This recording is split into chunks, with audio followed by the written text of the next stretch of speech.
Bonjour Cyril, ça va? Salut Kael, en forme? Très très bien. Donc Non. voilà le deuxième cours Photoshop. Donc sur ce deuxième cours, on va voir tous les outils qu'on a sur le côté gauche de la barre d'outils de Photoshop.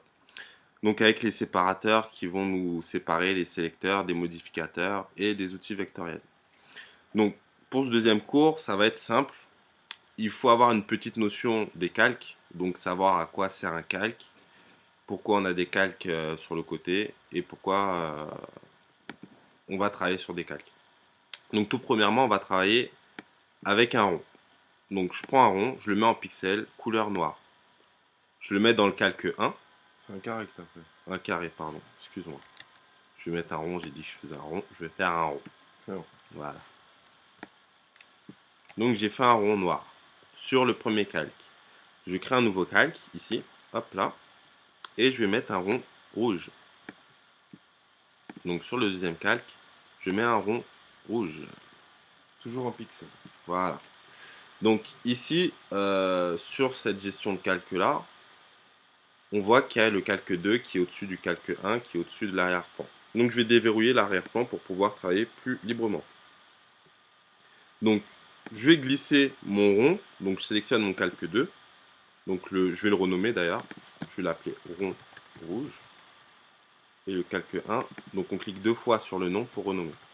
Je vais l'appeler rond noir. Voilà. Donc je sélectionne mon calque au rond rouge, et je vais le glisser devant le rond noir. Donc là, on voit bien que le calque passe par-dessus le rond noir. Donc j'ai utilisé l'outil déplacer. Donc le raccourci CV, très important les raccourcis, ça permet d'avoir un gain de temps énorme sur le travail de Photoshop. Donc c'est une chose à retenir. Simplement, il faut laisser la souris un moment sur l'outil et il va nous afficher le raccourci entre parenthèses. Donc si je veux sélectionner directement l'outil déplacer, j'appuie directement sur la touche V de mon clavier. Donc là, ça m'affichera l'outil déplacer. Donc quand je sélectionne mon calque, je déplace, mon calque il va passer au-dessus. Pourquoi? Donc dans Photoshop, on a un sens de lecture. Tous les calques qui vont être en bas vont être dessous. Tous les calques qui vont être au-dessus vont être dessus. Donc dit Sur comme l'image, ça, quoi, ouais. voilà exactement. Ça paraît con, ça paraît logique, mais il faut faire attention parce que il suffit que je passe le calque comme ça, hop là, donc bien le passer au-dessus, et là mon calque noir passera devant. Ouais, c'est bien. Voilà, donc c'est une logique à avoir sur Photoshop. Il faut faire très attention parce que voilà, on peut se retrouver tout bêtement avec un truc masqué comme ça alors que notre calque est toujours existant. Faut le savoir, quoi. Faut le savoir. Donc j'ai juste à déplacer mon calque au rouge derrière. Donc je sélectionne mon calque et je le déplace. Pareil, si je prends mon arrière-plan et Qui que est je le blanc. mets tout en haut, comme toute la surface est blanche, il va masquer mes deux calques qui sont en dessous. Et inversement. Donc si je repasse mes calques au-dessus, ils vont réapparaître petit à petit. Mais admettons, là, si mon travail final, si je sélectionne le calque du bas, Mhm. voilà, quand je vais imprimer, qu'est-ce qui va sortir? Ben, ce qui va sortir, c'est tout ce qui va arriver à l'écran. Mais après, pour tout ce qui est impression, on verra ça par la suite, parce que Ouais. c'est pas d'actualité pour le moment. Les impressions, ça va venir beaucoup, beaucoup plus loin. Mm. Donc, voilà, la gestion simple des calques, créer un nouveau calque. Donc, je clique ici, sur le petit fichier en bas, là, à côté de la poubelle. Ça va me créer un nouveau calque vierge. Hop là. Mm. Je peux aller dans le raccourci en haut, donc calque, nouveau calque, ici. Hop là. Et après, il va me demander le nom du calque. Donc si je veux faire un masque d'écrêtage, on verra ça par la suite. Je peux donner une couleur à mon calque. Voilà. Et le mode. Ça, on verra tout ça par la suite. Donc là, voilà, j'ai donné une couleur à mon calque. Je peux renommer mon calque si je veux, etc., etc. Donc, il y a plusieurs façons de créer un calque. Soit par le raccourci commande sur Mac majuscule N ou sur PC contrôle majuscule N. Soit en cliquant sur le petit onglet ici, ou soit en allant dans calque, nouveau calque. Donc pour les supprimer, on va les mettre dans la corbeille directement. Hop là. Donc là, on a vu un premier outil qui s'appelle déplacement. Donc qui va nous permettre tout simplement de déplacer euh, notre image sur l'écran. Donc on travaille toujours sur du pixel. Ça va être beaucoup plus facile pour nous de modifier les images en pixel qu'en vectoriel. Donc quand vous créez votre rond, faites bien attention de vous mettre en pixels, pas en tracé ni en forme, parce que là, ça va être du vectoriel et on ne pourra pas faire simplement ceci. Donc, je sélectionne la partie haute de mon rond noir et je la déplace. Donc là, voilà, j'ai coupé en deux mon rond. Rond noir en pixels. Qu'en vectoriel, ça, tu peux pas le faire. Voilà, en vectoriel, je ne peux pas le faire. L'autre particularité, c'est que là, j'ai découpé mon rond noir, mais je l'ai découpé à l'intérieur du même calque rond noir. Donc ça veut dire que si maintenant je désélectionne, donc désélectionner c'est CTRL ou commande D, ça me désélectionne la partie que j'avais sélectionnée, mais mon rond noir est toujours dans le même calque rond noir. Si je déplace mon calque, ça me Ça déplace dépasse la totalité. la totalité. Maintenant, si je veux déplacer que cette partie-là, je suis obligé de refaire une autre sélection. Hop là. Et de reprendre mon outil déplacer. Et là, je peux déplacer que cette partie-là. D'accord. Donc, les calques, c'est aussi des groupes qui vont contenir des informations pixelisées. Donc, que pixelisées. Un calque ne peut pas contenir des pixels et du vectoriel. C'est soit du vectoriel ou soit plein de pixels différents. Ou soit plein de vectoriels différents. On verra par la suite. Donc là, voilà, j'ai mon rond qui est séparé en deux. Voilà, il va toujours masquer mon rond rouge. Normal. Et si je passe mon rond rouge par-dessus, ben, il va s'afficher par-dessus, etc., etc. Si je fais ma sélection comme ceci, donc là, on va se dire que j'ai sélectionné plusieurs calques. C'est pas vrai parce que j'ai sélectionné mon calque rond rouge. Donc il va sélectionner que mon rond rouge et je vais déplacer que mon rond rouge. Mais voilà. tu peux travailler sur tous les calques. Mais je peux travailler sur tous les calques indépendamment. Mais il faut bien sélectionner son calque sur lequel on travaille. Pareillement. Mais si tu veux travailler sur tout le calque en même temps. Alors, faut les aplatir. Je peux faire une sélection. Je vais sélectionner. Hop là. Et ça a tout déplacé. Ça ne va pas couper mon calque. Là, en faisant ma sélection, j'ai fait commande. J'ai cliqué sur les calques choisis. Je déplace mes calques. Mais je ne peux pas faire une sélection pour dire je vais couper cette image-là en deux. Donc ça va me couper cette partie, ça ne va pas fonctionner. Pour que ça fonctionne, il faut aplatir les calques. Donc il y a plusieurs façons d'aplatir. En fait, c'est sélectionner les deux calques, quoi, quand tu dis aplatir. Non. Là, regarde, je vais faire commande E. Donc c'est le raccourci d'aplatir. D'accord. Il a compressé le calque qui était sur le dessus avec le calque sur le dessous. D'accord. Okay. Donc là, on voit bien sur l'image que toutes les informations sont dans le même calque. Voilà. Et là, je vais pouvoir appeler ton calque rond noir et rond rouge. Non. Je vais pouvoir travailler sur les deux images en même temps. Bah, du coup, tu l'appelles rond noir et rond rouge, puisque tu travailles sur les deux sont sur le même calque. Oui, ça c'est un détail. Ah, pour te faire plaisir, rond noir et rond rouge. Voilà. Ça va. Mais comme ça, on peut comprendre. D'accord. C'est bien aplati, quoi.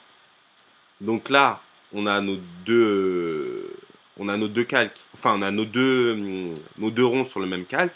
Et là, je vais pouvoir sélectionner tous les pixels donnés pour les modifier. Enfin, j'espère que j'ai été clair, c'est un peu compliqué. Donc je reviens en arrière. Donc la particularité de Photoshop pour revenir en arrière, c'est pas juste CTRL Z ou annuler changement. Parce que si je fais juste CTRL Z ou commande Z ou annuler changement, ça va m'annuler la dernière annulation. Donc là, voilà, on voit bien le détail, ça va pas plus loin. Il n'y a qu'un détail que tu fasses. Voilà. Donc si je veux remonter vraiment tout en arrière, il faut que je fasse commande Alt Z ou CTRL Alt Z.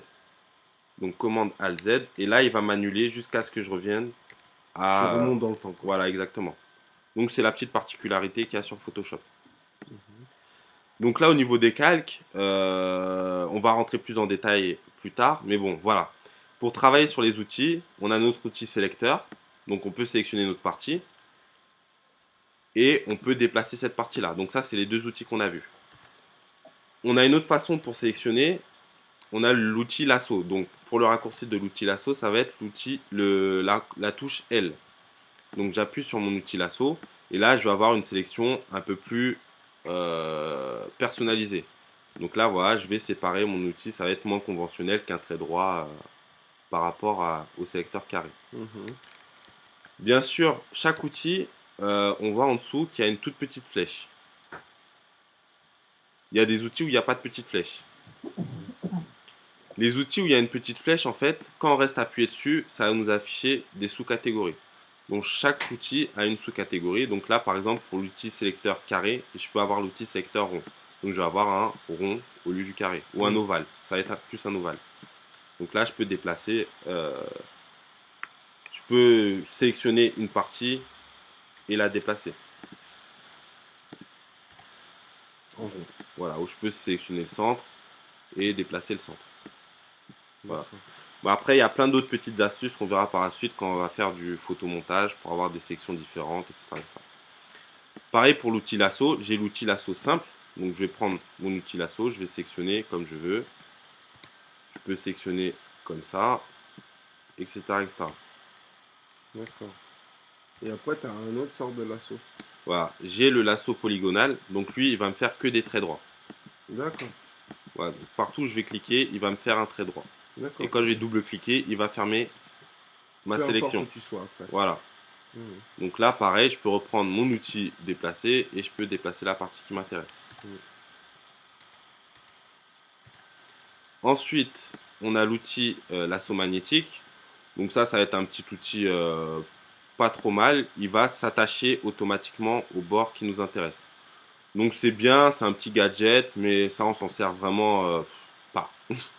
On s'en sert pas Pour parce faire que des soleils, par exemple. ouais, pas forcément, mais c'est un outil qui est pas terrible pour la sélection. Et il y a plein chacun de, voit midi à sa voilà, porte. il y a Hein. plein de choses à faire avec cet outil-là, mais qui servent à rien. Hmm. On a l'outil baguette magique. Donc ça, c'est un outil qui va nous sélectionner une plage de couleurs. Donc bien sûr, il faut sélectionner le bon calque à chaque fois. Donc là, l'outil baguette magique va nous sélectionner une plage de couleurs. On verra par la suite comment bien travailler avec cet outil. Mais là, si tu sélectionnes du blanc, c'est du blanc là ou c'est du zéro? C'est du néant. Là, j'ai sélectionné du transparent. Pourquoi? Parce que je suis sur le calque rond noir. D'accord, ok.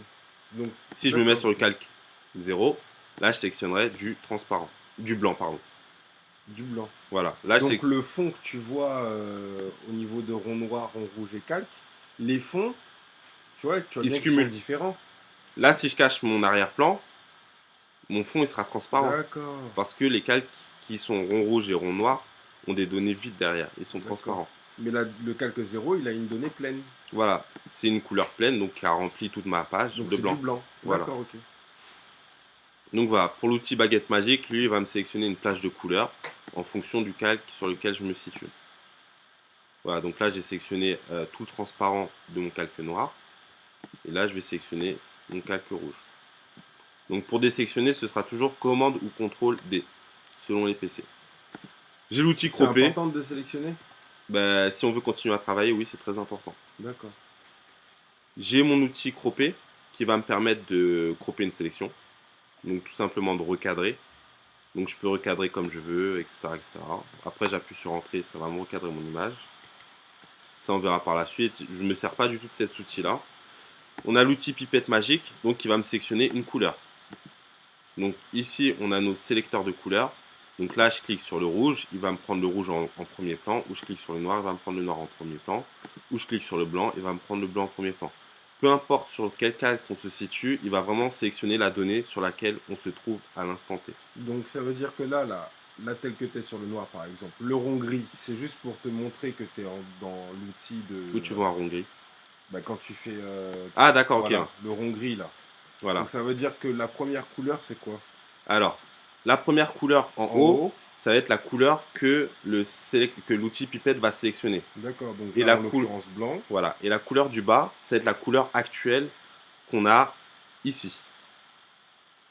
Dans le sélecteur de couleurs premier plan. D'accord. Okay. Donc là, par exemple, je prends du noir. La couleur actuelle, ce sera noir. Donc quand je vais sélectionner du rouge, il va m'afficher comme couleur actuelle du noir et la nouvelle couleur rouge sur le dessus. Okay. Donc la plus ancienne en dessous et la nouvelle au-dessus. Exactement. Okay. Donc après, selon les couleurs qu'il y a sur une image, ce sera plus ou moins agréable.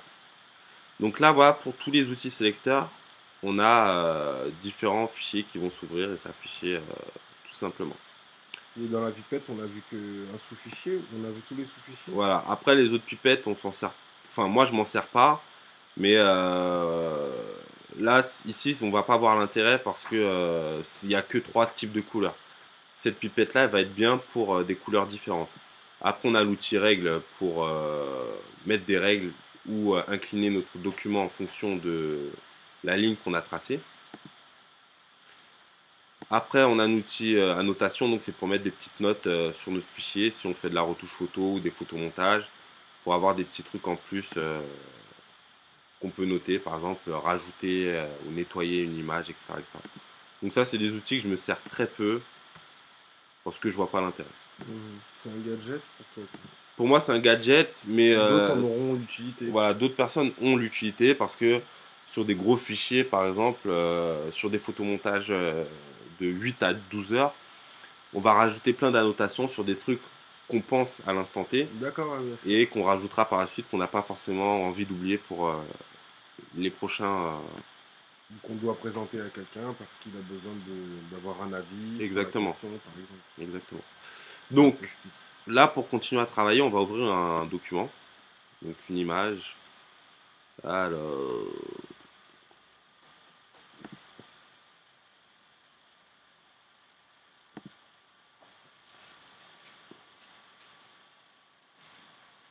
donc là, c'est Lightroom. Lightroom, c'est une bibliothèque d'images.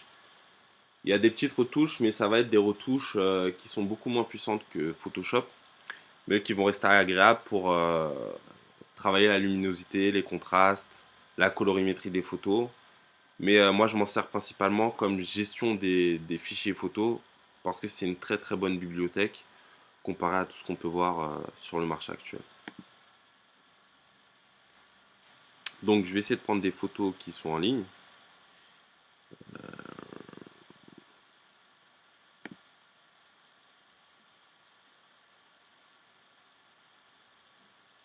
Ok.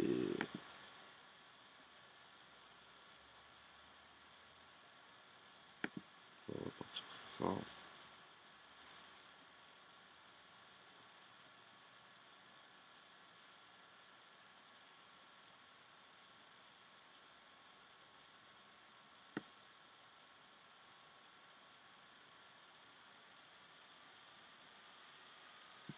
Ok. Donc, voilà, je prends une photo basique.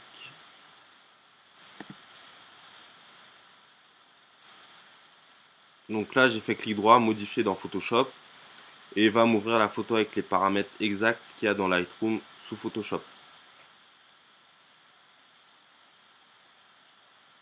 Donc là, pour tout ce qui est photo, on fait toujours préférer le profil incorporé à l'espace de travail. Donc ça, on verra par la suite les paramètres. Donc voilà. Donc là, il m'ouvre une photo en mode arrière-plan verrouillé. Mhm. Donc je duplique l'arrière-plan. Donc il y a plusieurs façons de dupliquer. Le raccourci, c'est commande J. Donc ça duplique. Ou simplement de glisser l'arrière-plan sur le nouveau calque en bas. Et il me le Mhm. duplique. Mhm. Donc moi, je vais rester sur commande J. Et les petits raccourcis comme ça, on va éviter parce que je suis pas forcément fan. Donc là, Mais ça. pourquoi tu le dupliques là? Alors, je duplique pour plusieurs raisons. La raison principale, c'est que je vais travailler sur cette image. Quoi qu'il arrive, la photo n'est pas de très bonne qualité, je vais en prendre une autre. Quoi qu'il arrive, si je mets des. Ouais, sur le verrouillé, en gros, tu pourras rien Voilà, modifier. je pourrais rien modifier, c'est-à-dire je pourrais toujours récupérer mon verrouillé. L'autre chose qui est bien, c'est que je peux faire un aperçu avant-après. Donc D'accord, voir ouais. l'original pour voir ce que j'ai modifié sur ma photo. Mhm. Bon, je vais repartir sur une photo parce que cette photo elle est floue. Ça peut être intéressant.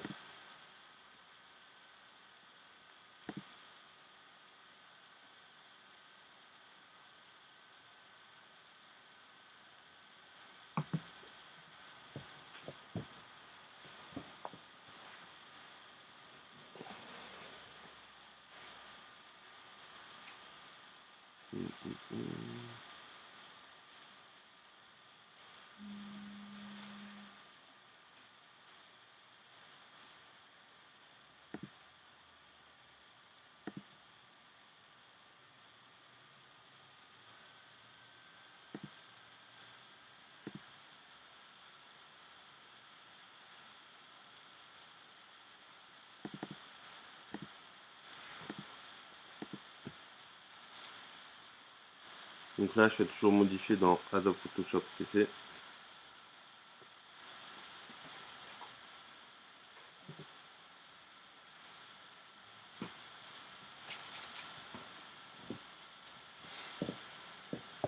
Voilà, préférence de profil incorporé. Donc là, pour la deuxième partie, donc toujours dupliquer mon image. Voilà. On va voir l'outil correcteur. Donc il y en a qui traduisent par pansement, mais là on va voir l'outil correcteur. Le vrai terme c'est correcteur. Donc correcteur localisé, on va l'agrandir un petit peu. Donc clic droit, je l'agrandis. Hop là. Je clique à côté. Je sélectionne le calque sur lequel je vais travailler. Et il va calculer en fait une zone. Il va effacer par exemple un poil, un bouton ou autre. Juste en cliquant dessus. Il va toujours garder. Tant que tu cliques, il va corriger. Alors, Lui, il calcule pour mettre la couleur qui va bien en fait. alors comment ça fonctionne? On va pas faire trop une explication trop compliquée, on verra après comment ça fonctionne en détail. Mais en gros, sur une zone sélectionnée, il va calculer précisément ce qui se passe sur le point donné. Donc là, par exemple, si je sélectionne cette zone-là, on va prendre une zone plus concrète. Voilà. Je prends cette zone-là, je clique sur cette zone-là, on va mettre un rond plus petit. Voilà. Donc voilà, je prends mon outil correcteur localisé, je sélectionne cette zone-là, je clique, il va me calculer tout ce qu'il y a dans cette zone-là et tout ce qu'il y a autour. Et en fonction de tout ce qu'il y a autour, il va me retranscrire tous les paramètres qu'il y a aux alentours. Donc, c'est un script qui a été fait par Adobe, qui a été bien étudié et qui s'améliore de version en version, et qui nous permet justement de supprimer les taches, les points noirs et les petits trucs qu'on verra sur la photo. Donc là, par exemple, je peux épiler une personne entièrement ou supprimer des boutons avec l'outil correcteur localisé. L'outil correcteur classique, il a la même particularité, sauf que c'est nous qui allons sélectionner la zone que nous allons dupliquer à l'endroit. Donc là, on voit bien qu'il déplace la zone que j'ai sélectionnée. Donc j'appuie Alt pour sélectionner ma zone. Donc par exemple, si je veux dupliquer un poil ici, là, il va me dupliquer exactement le même poil qui est ici, là. Donc si je veux supprimer un poil, je prends une zone neutre et je supprime mon poil à l'endroit sélectionné. Ça va? Ensuite, on a l'outil pièce. Donc l'outil pièce, c'est un petit peu la même chose, mais dans un autre style. Donc je sélectionne la partie que je veux. Je glisse et je choisis la zone qui va remplacer la partie sélectionnée. Voilà. C'est un outil qui va être un peu plus fluide au travail et qui va nous permettre de remplacer des grosses zones par rapport à l'outil correcteur. Donc là, on voit bien le travail effectué sur la photo avant-après. Donc en masquant le calque sur le côté. D'où l'intérêt de garder quelques vidéos. Voilà.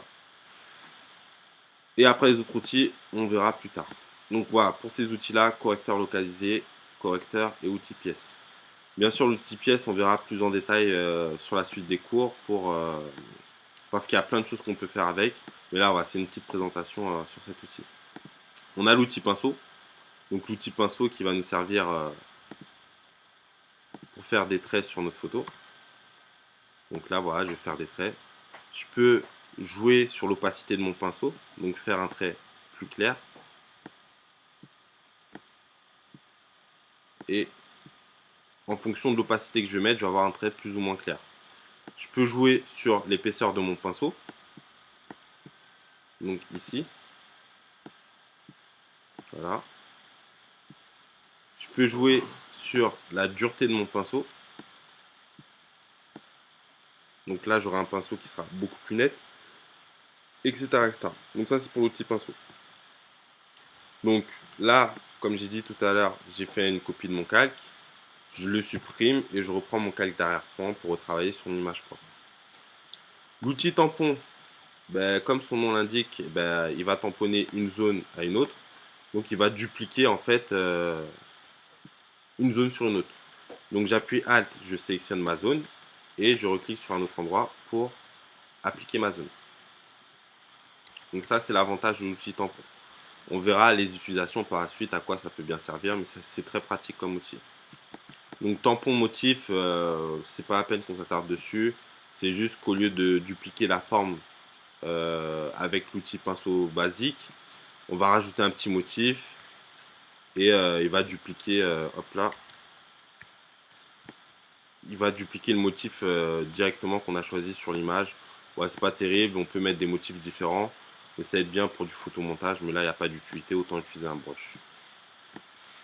On a l'outil forme d'historique, on verra par la suite, c'est un très bon outil qui peut sauver la vie des fois, mais qui est très très restreint parce qu'il ne remonte pas beaucoup dans le temps.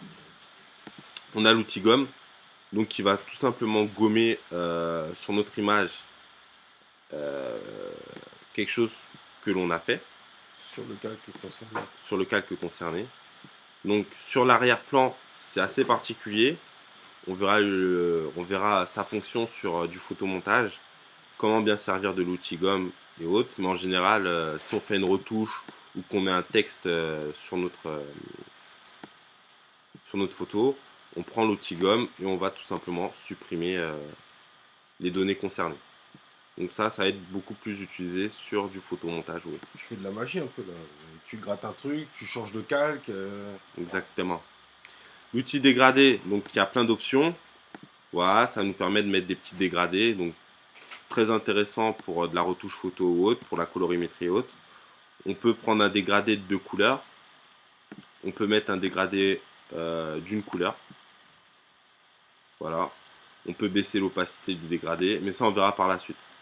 Voilà. On peut faire des trucs assez sympathiques avec le dégradé sur nos photos. On a l'outil densité, donc goutte d'eau, qui va nous permettre de fluidifier une image. Je vais effacer cette partie-là.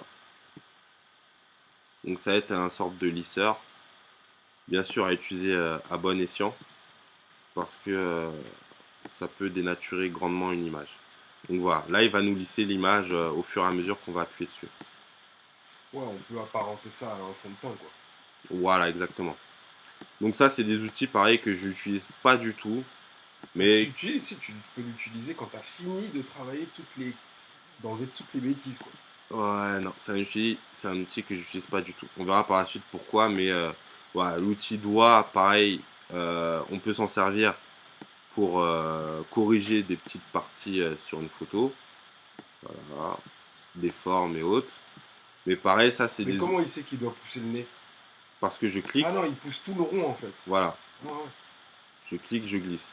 Donc ça, c'est des outils que j'utilise pas parce qu'il y a d'autres fonctions qui sont beaucoup plus avancées et beaucoup plus pratiques que l'outil doigt, par exemple, qui va me flouter la partie que j'ai poussée. D'accord. Voilà. On verra par la suite quel outil bien utiliser pour... La vectorisation? non, plus... Oublie la vectorisation. D'accord. Oublie. Et l'outil densité qui va nous permettre de foncer un peu plus ou d'éclaircir une image en fonction des paramètres qu'on a rentrés. Donc voilà. Sélecteur, modificateur. Et la partie vectorielle, on verra pour le prochain cours. Je vous remercie d'avoir suivi ce cours-là et puis je vous dis à bientôt. À bientôt. T'as des questions? Non, je ne veux pas. C'est vrai? C'est un petit exercice alors. Bon là. Hein? Ouais, encore? C'est quoi ça? Sélection. Sélection? Non, Déplacer. c'est déplacer, pardon. Ouais, D'accord. excuse-moi. Et ça va servir à quoi? Bah, déplacer des trucs que tu as sélectionnés. Ou pas? Ah, donc tu peux. Ah oui, tu peux déplacer l'image complètement alors en fait. Ouais. Donc là, je prends mon outil déplacer raccourci, je déplace mon image. Et pourquoi celle d'en dessous elle se déplace pas? Parce que c'est l'arrière-plan en fait. Exactement. Donc là, on va revenir sur notre base rond rouge, rond noir. Non. Et là, je déplace mon image. Ouais. Ok? Ok. Mais ça veut dire que si tu mets que le calque là où tu as déplacé l'image, on verra pas l'arrière-plan en gros. Si tu enlèves l'arrière-plan. Là, déplace l'image du Mhm. premier calque et enlève l'arrière-plan. Donc ça veut dire voilà. D'accord, ok. Voilà. On voit pas le néant. On voit le néant. Le néant. C'est quoi le néant? 0. Voilà, on va pas rentrer dans le débat du néant. Ça. Vas-y, encore. Donne une autre question. Ok. C'est quoi cet outil-là? C'est correcteur. correcteur localisé. Localisé. D'accord? La différence entre le correcteur et le correcteur localisé, c'est que là, ça va être automatique. Le D'accord. correcteur localisé va être automatique et le correcteur simple, Il faut que je sélectionne. la zone qui va. Remplacer celle qui est en dessous. Exactement. D'accord. Sur laquelle il va se baser pour remplacer la zone en dessous. D'accord, ok. Donc là, par exemple, le correcteur localisé, je vais prendre ma localité. non, il se fait tout seul. Localisé, ouais, ça fait tout Je seul. clique, je glisse, je veux séparer je veux nettoyer le petit point du piercing ici. Hop là, il efface tout seul. Voilà. Et si tu cliques sur toute la tête, direct? Ah bah, ça va faire un truc très bizarre. Vous testerez chez vous, hein, mais moi, j'ai pas le temps parce que ça met trop de temps de calcul. Donc, Il y en a qui vont le faire, ils vont être bloqués. non, ça dépend. Moi, j'ai un petit Mac en Core i3 qui est très suffisant pour travailler. Après, sur les gros PC, si vous avez le temps de le faire, faites-le. Mais bon, il n'y a pas d'utilité. L'outil, ça, c'est quoi? C'est le dégradé, ça. D'accord, ça sert à quoi? Bah, faire des dégradés sur les photos. Mhm. Et on peut Dégrader. On clique et on glisse et ça fait notre dégradé. Voilà. D'accord, après on peut régler Est-ce l'opacité. qu'on peut faire un dégradé, mais pas sélectionner une couleur, sélectionner une image? Non, ça on verra après dans les calques comment dégrader une image directement. Tu vois ce que je veux dire? Oui, oui, je te comprends, ton cerveau spatio-temporel. Vas-y, c'est bon. Donc ça, c'est quoi? Ça, c'est la baguette magique. Ah, heureusement que t'avais Paint. Hein. Donc c'est la Alors, petite la baguette baguette magique magique, qui nous permet de sélectionner une zone. Donc ce qu'on n'avait pas vu tout à l'heure, c'est qu'il y avait la tolérance. Donc là, je peux sélectionner une zone en fonction de la tolérance choisie. Donc si je baisse la tolérance, la zone sélectionnée va être plus ou moins petite ou grande. D'accord, donc tolérance, Voilà. c'est l'agrandissement de la sélection, on va dire. Voilà. Donc voilà. Donc là, pour une petite présentation des outils, ça va, t'es bien. Hein. On va pousser un petit peu dans les prochains cours pour bien sélectionner ces outils et bien utiliser ces outils. Bon ben là c'est bon, hein, je vous remercie et je vous dis à bientôt. À Salut. bientôt, salut, ciao. Bye bye. Salut, bon.